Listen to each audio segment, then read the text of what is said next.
Inihayag ni People's Champ at dating Senador Manny Pacquiao na magsasampa siya ng cyber libel complaint laban sa vlogger na si Norman Mangusin na kilala sa alias Francis Leo Marcos dahil sa umano'y paninirang puri nito at pag-insulto sa kanya at sa kanyang ina na si Mami Junisha.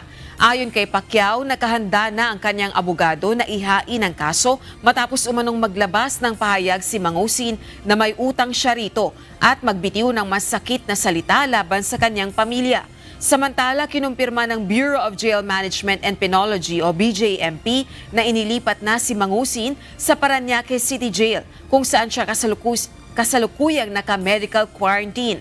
Naharap ang nasabing vlogger sa 12 counts ng unjust vexation at may nakabinbin pang estafa case.